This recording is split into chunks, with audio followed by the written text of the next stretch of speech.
Good morning, good afternoon, good evening, wherever you are, whatever you're doing, and welcome to another episode of the Daily Red for Anfield Index.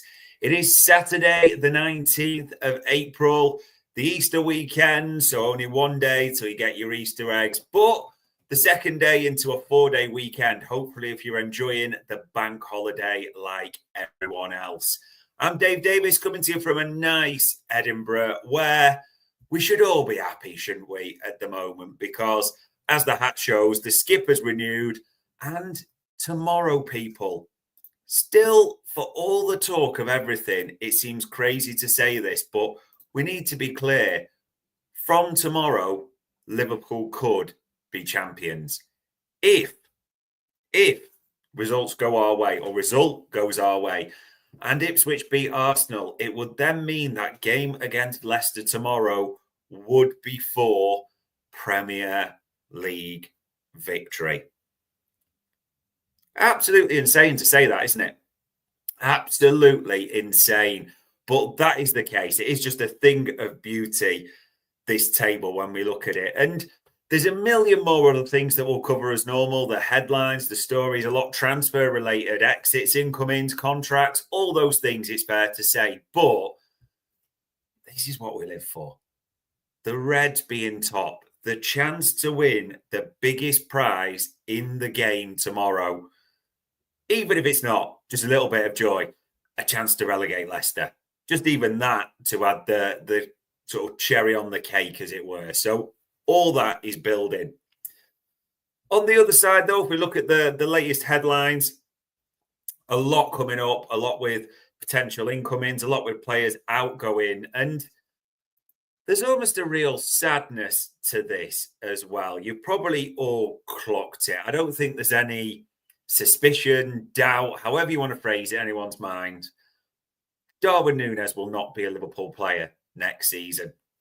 Fabrizio Romano has been talking about it, that every journalist has been talking about this. The full expectation that Darwin Nunez will leave Liverpool in the summer. A lot of reference, that Saudi bid in January, and since then, yeah, it's all just expected. It kind of also goes back a little bit to last weekend, because do you remember there was talk of he's not in the squad, so has he got a knock? Is he ill? Like, what's the story?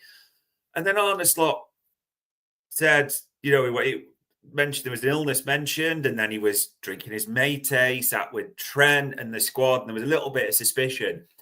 And it came up in yesterday's embargo, so you may or may not have clocked this. So looking at the quotes from Lewis Steele, so shout out to him, because as it says in this tweet, he was asked about, was there any bust-up? Because we'd heard it as well at Anfield Index. We'd alluded to it on a few pods, and Liverpool is always a rumour club. It always has been, always will be. But the quote from Arne Slot, he didn't feel himself the day before the match. He went inside and he wasn't able to be part of the team the day after. No, he didn't have a row. He did leave the pitch, though, because he didn't feel himself. Now, also in this tweet, it's important to say, it says there, said it wasn't necessarily an illness or an injury. Nunez will be back in the squad on Sunday. I don't know if that almost raises more questions than it answers, truth be told. And I don't want to hammer at all Darwin Nunez, because he's played a part in this title running. The goal against Southampton, the double against Brentford, that should live in the memory as well. But it also just makes you wonder a little bit. And trying to reach out and get a bit of insight from journalists who were there, there is a wonder it wasn't illness or injury. It's a mentality thing, isn't it? Now, people seem split, it's fair to say, on social media. Is it a potential mental health issue? Is that he's struggling a bit at the moment? Is it just that he's mentally checked out? People are saying that at the same time as well. Either way, as it says on the screen there, either way that's true, there's a sadness to that a little bit. But if it is mental health, like, fingers crossed for him, that he gets the support, whatever's needed. If he has mentally checked out, do you know what? Whatever way happens, Darwin Nunez is leaving Liverpool at the end of the season. We all know that there's no doubt about it at all, really. So let's just hope it's as nice an ending as it can be. Okay, that's all you can hope for. Speaking of things to hope for, this is probably the tweet that you've all seen. And people, I never thought I'd be saying this, but a guy, the Tier Anfield tour guide, Trent Rumours, who thought this would lead to so much speculation and people wondering what's going on? So this was posted from some guy on a tour guide, it looks like. Well, this might be the greatest blag for a while, actually. But I'll just read it to you just in case you've not seen it. Whilst taking my daughters to Anfield to do the stadium tour, one of the guys talked about the great news, and he thought he meant Virgil's contract, said no, and mentioned Real Madrid, assumed he meant Klopp, because that was the rumour, and then said no, Trent. So I said, oh, he's going for sure then, and looked to me and implied he'd heard he was staying after all. Could be BS, but he seemed confident, and one of the other guys said something similar. Who knows? And people have jumped on this, as it read there, saying all three to stay. Happy days. Just on this, I've seen loads of people going like, oh, could this mean anything? Could this mean a stay? You know, and people going, oh, I thought, look at Real Madrid, got beat the other night by Arsenal, like he's not what they need, so they might reevaluate plans. That might have made Trent lean into staying. I don't know, people. I really, really don't know on this one. It is possible, but this could be the greatest blag. There's no in between now, by the way, on this account. This Tier Anfield tour guide thing from, is it Matt Hicks? I'm guessing, or it might be the name, just from the photo, from the info there. This guy has now either pegged himself level with Indicalia, or it's the greatest blag account ever. But people seem to be facing into it. Genuinely honest, absolutely nothing on it. Not heard anything on it at all. The other thing that people have linked on or jumped on, you've probably seen it as well, Kostas and social media. Kostas Tsimikas tweets Trent Alexander-Arnold with a love heart because he's back in training. And Trent was active on Instagram for the first time in a hell of a long time as well. So people jumped on that one as well, didn't they? I would love it to be true. Like Kevin Keegan, that I'd love it to be true. Of course, we want Trent to renew. Of course, we do. But I wouldn't get too excited on this, and I hope I'm wildly wrong as I say that, because as Meatloaf said, 2 out of 3 ain't bad. But if we landed all 3, oh my days. But I'm just not expecting it. Trent will be on the bench, it seems, on Sunday. That's what Arne Slot said in his Friday's press conference, so we'll have to wait there. But is it a Trent U-turn?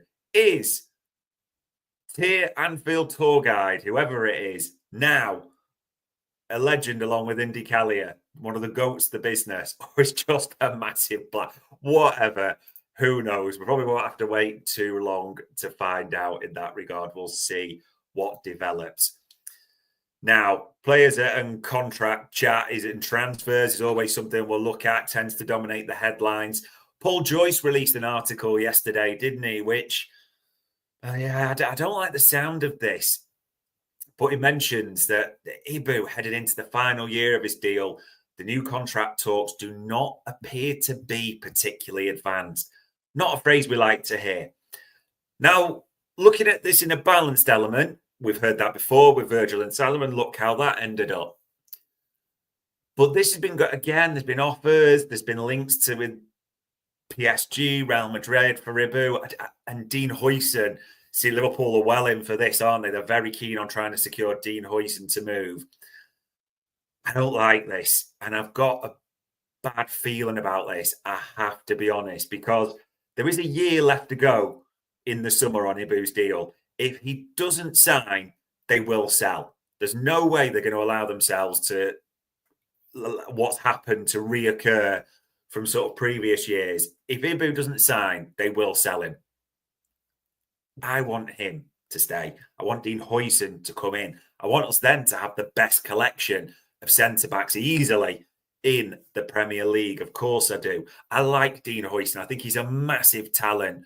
But to replace Ibou, he is not there yet. His potential's huge, but in terms of just right now, Ibou's top in terms of speed, aerial dominance, physical, you know, the defender that you're looking for. Huijsen, brilliant, absolutely brilliant in that first phase, you know, a real breakout season. But to replace Ibou right now, it just feels a bridge too far. And Ash saying there, can't see him giving Ibou 200k plus bonuses. I would, but I don't think the club will. I do wonder if Ibou's where the club and the suits almost make their stand a little bit. I just get that feeling, unfortunately. I hope I'm wrong. I hope he renews and we get Huijsen. That would be a brilliant start to the summer, but we will see what develops. Speaking of the suits, Arne Slot and Embargo was also keen to mention Richard Hughes. And you can all roll your eyes and sigh at this because not everyone's going to be a fan, but it's important we bring this to the table because this is what Arne Slot said in the embargo. He said, by bringing these contracts over the line, he deserves credit for that and lots of credit. People have spoken 8 or 9 months that so many things were not done right by us. In the end, we got what we wanted. What I like so much about him is that I can do my job and he always supports me in the best possible way, giving me the confidence and always being positive and creating a way of working which is ideal for every manager. He got them done. Yeah, people would have liked more of last summer. Can't change it. People would have liked these contracts done earlier. Can't change it. We've got VVD and Mo renewed. That is a massive positive and credit across the board for them to get in that. You know, you can say should have got done before. We've almost talked about contracts too much. I'm saying that, and I'm on the transfer show. I know we've talked about contracts too much. We're going to have to talk about them more because there's others coming into that mix as well. But yeah, Arne Slot is giving Richard Hughes props. Who are we to say any different just now? In terms of other links, the names they're still coming in. This one's a funny one, isn't it? Cherki scored a brilliant goal, had the run where he should have scored, played very well, didn't he, overall against United the other night. A player that is reportedly has an agreement around 25 million euros with Lyon to move. And he is a player that a lot of people like, Cherki, and do think that they would like Liverpool to sign. That I've seen a lot suggest if Harvey Elliott was to move out, he's a good replacement because he can play that attacking mid and in the wings, creativity. The thing about Cherki is, and all the off the field stuff about his attitude, people speculate on that. We don't need to get into that. But just in terms of his attacking ability, his incredible talent, I don't think anyone debates that at all. I mean, 12 goals, 17 assists. He is the main man for Lyon. And all his metrics in terms of when you compare him with attacking midfielders and wingers. I mean, 99th for assist, expected assisted goals, 95th for non-penalty goals and expected assisted goals combined, 98% percentile, for shot creating actions, just shy of 7 a game.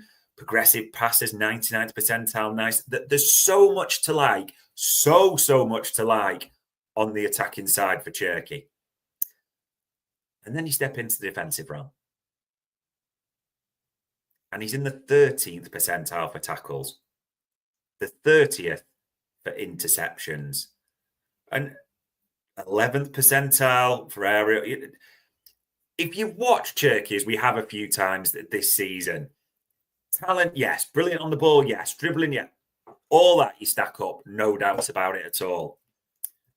The boy doesn't defend. The boy doesn't work hard from a defensive. It doesn't work at all, really, if you watch him from a defensive element. Just an honest question. If Liverpool are looking for more creativity, if someone does depart, I get why people are saying this. But imagine him and Salah on the park at the same time. Mo Salah's a god. This isn't being derogatory at all. He's, a legend in my eyes. He's my favourite player. But you'd have two players that aren't really tasked with defending, or it doesn't come naturally, however you want to put it. Now, people will say, oh, buy him, put him on the bench, rotation, and I get that. But really, I think he'd want to play more, especially at such a young age. So this rumour, it almost feels like this is the new Marco Reus one. Maybe not quite the Tim Brosa one, but just it keeps coming round every window, this, doesn't it? Probably until Cherki signs for someone or pens a contract extension, whatever it is. And people will look at Leon's situation. But for me, I get what people say about the attacking. You can't dispute it. But you also can't dispute the defensive side. And I just don't see it in this Liverpool team. Personal opinion, you will all think different.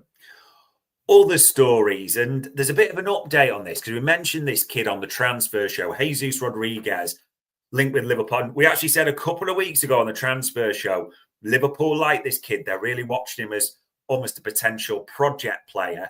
And we looked at him on transfer market metrics, and the sample size is so small. I mean, just over 1,000 minutes or so in La Liga and the Conference League. He's only 19. I think the thing to consider with this kid is everyone's talking about him as a left winger. So we're saying, well, why the hell have you got Andy Robertson on the screen? Just from digging a bit deeper with analysts, there's a reason for that. Look at this kid's defensive metrics, first of all. 94th percentile for blocks, 78th percentile for tackles, 83rd percentile for interceptions. Okay. Moving into what he does between the lines, 90th percentile for take-ons and 78th percentile for progressive carries. He's quick. He can travel with the ball up and down. Now, there's questions marks naturally about his passes and his volume and, his attacking output, which is one of the reasons we were thinking there's a project as a left winger. But actually, digging a bit deeper on this and speaking to analysts, it's not necessarily left wing where people at Liverpool see him ending up, is our info. That actually, with those defensive metrics and the ability to carry the ball like he has, that's why Andy Robertson is on the screen. Okay? He's a project player and, there are other areas of the game, but he's really, sounds a bit Mika Richards style, but he has burst onto the scene a little bit. So it's just, again, something when we dug a bit deeper that's come out. So definitely one to watch, Jesus Rodriguez, like by other clubs as well. This one's also come into the mix and been mentioned. Liverpool joined the race to sign 23-year-old Serra star Nicolo Rivola. I think it's pronounced Rovella, sorry, that way. Now, this kid, this is one way you could say another midfielder and all this, but this kid has been compared directly to two players that Liverpool have looked at in recent times, as in Samuel Ricci, the Torino midfielder, Italian international as well, like Rovella, and also Martin Zubimendi. And he's done very well. Lazio just got knocked out in the quarters of the Europa League as well. And, minutes all good. 23-year-old. Just keep all this in mind because plays DM, could also play central midfield. Yeah. 92nd percentile for interceptions. That's pretty hot, by the way. 86 for tackles. Now, normally, as we talked about on transfer market metrics, we're looking for our midfielders. It is about blocking the passing lane, the interceptions, but those are outstanding. And if you've watched this kid, as I have a few times as well, almost stealing my script there, Ash has put proper player, aggressive, loves to tackle, but he can put his foot on it and play too. Absolutely brilliant description of him there. And look at his metrics in the middle as well. Yeah, 91st percentile for passes. That's brilliant, 71. Metronomic, as we'd look for. That's why we looked at Zubimendi, isn't it? That pass completion rate as well, 89.3. In the middle, in that area, that is absolutely brilliant. Yeah, even progressive passes, 66 is still decent, 5.44 a game. This, and I'm saying kid, I shouldn't say kid because he's 23 years old, But this is on the surface, and for those that have watched him as well, like I have, 3 or 4 times. I don't pretend I watch Serra football every week at all, but you could absolutely see why Liverpool would like this guy. If the likes of, as we expect, Endo, Elliott, this isn't me digging out your favourite players in case you love them, just based on what Arneslot likes, you could well see this boy coming into the mix, couldn't you? You really, really could. I would not ignore this one at all. Be interesting to see if anything further develops, but that is another name. And as Paul Joyce said in his article, seems to be names every day. Of course it is. But the big summer, we talked about that to death yesterday, didn't we? So just something to keep in mind. This one, and this one's now seeming a bit... Hugo Ekitike. If you go back almost 2 weeks ago, shall we say, this seemed to be the name, didn't it? Really at the forefront. People were really driving this. And we said on Anfield Index, on the transfer show, that we knew it's been his agent and his agency have been really driving the talk, leaking all and everything about Hugo so they can, and Liverpool, Arsenal, Newcastle, honestly, giving us that info, which is never a good sign. Because usually if Liverpool are doing it, it's under wraps. The agent's not shouting about it. They're being told to keep it quiet. So there was always that. And then the price has been mentioned. Now, this came out yesterday. You may have seen it. Eintracht Frankfurt have raised the price tag for Hugo Ekitike to 100 million euros from 80 million euros. So we're talking around, 88 million? If the fee for Hugo Ekitike is 88 million, I guarantee you there's not a chance in hell Liverpool are in at that price. Liverpool, as we know the way they operate, always set a top marker. And I honestly, and people have different opinions on this, I'd be surprised if it's above anything like 60 million. And the reason for that is, yes, he's young, 22, and he's fast, he's quick, and he's got a decent goals record. But you look at the 9 market, and Gyökeres, the price he's set to fetch plays a part in that. Others that are on the market. I think they're getting carried away a bit, Eintracht, here with the Isak style valuation. I'm not saying he's a bad player, but we've watched him enough. You can watch, plenty of Ekitike footage. We've watched recently the 2 Spurs game. We've also watched quite a few in their league. 100 million euros? Absolutely not a chance. Who's that even says not even worth 60? It'd be interesting to know whether that's just Mr. Plettenberg being Mr. Plettenberg. But if there's any seriousness to that, he is not in the mix for the Reds as a number 9 anymore. We'll see if anything develops on that one too.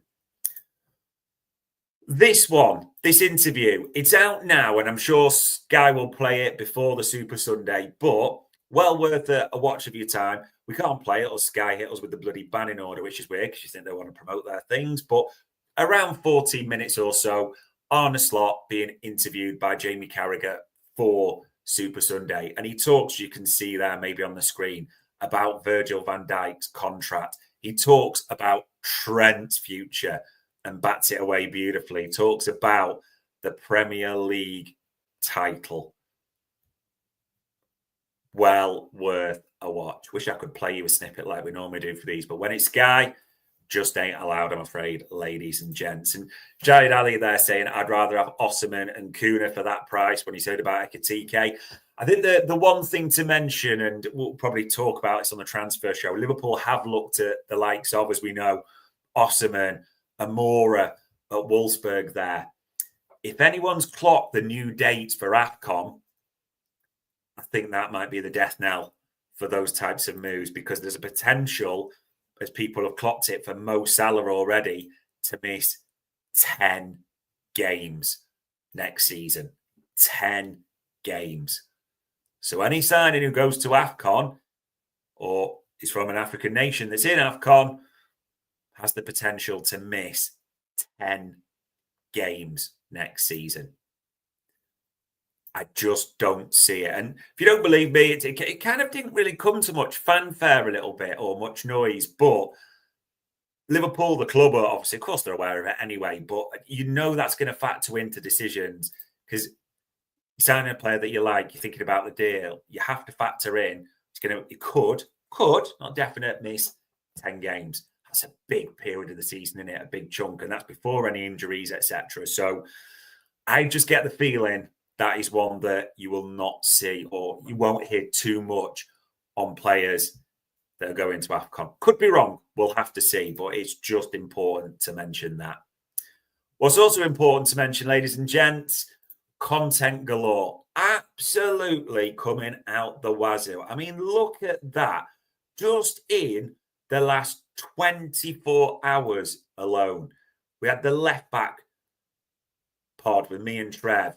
We had the VVD news release, and me and Bart did the special with all his metrics. Dave talked about succession planning, the need to move forward. We had the Xavi Simons pod, the ultimate Marmite one, that Xavi Simons one, because people love him, hate him, and they kind of showed that in the comments, which was funny. All your Leicester previews as well, the metrics, me and David Lynch, Jan Molby doing it as well. All the build-up for that one. Dave talking about the summer, and even things that we looked at. We mentioned Jesus Rodriguez and Bilal El Khanous, the Leicester player who we profiled there. So absolutely something to fill the time. And it's an interesting one for when I talk about filling the time, because tons on Anfield Index. And naturally, I should say, tomorrow we'll have all your normal stuff that Jack will do the watch along, gags after the show, the Raw Boys, so Dave, Trev, etc. All your content covered. And we can be Premier League champions tomorrow. Still crazy to say, isn't it? But actually truthful. Even today, people, just in case, if I was to call out anything to watch, that's tasty, isn't it? Villa Newcastle, the 5:30 UK time today. 7th versus 3rd, 5 points separating them. It's a big game in the Champions League race. Remember, it's top 5. Get those places now. But when you're as far clear as we are, who cares?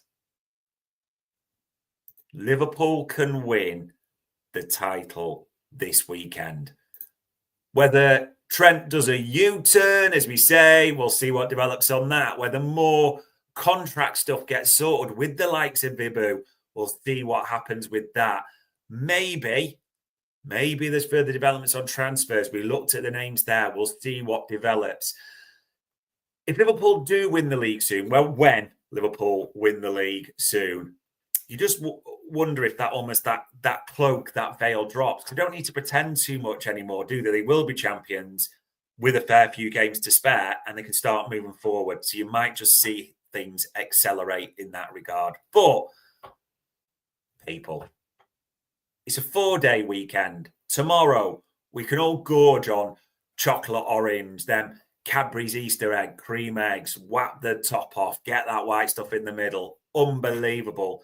Cream eggs, I know, is coming to me tomorrow. But enjoy your weekend, whatever it brings. And Shade asking where we got a cap for. Big shout out for hat, scarf, or a badge. Class there. Remember what Virgil said. If you go into the games, wear red all the way through. But it is Saturday, the 19th of April. Enjoy your day. Enjoy your weekend, people. That was another Daily Red for Andy.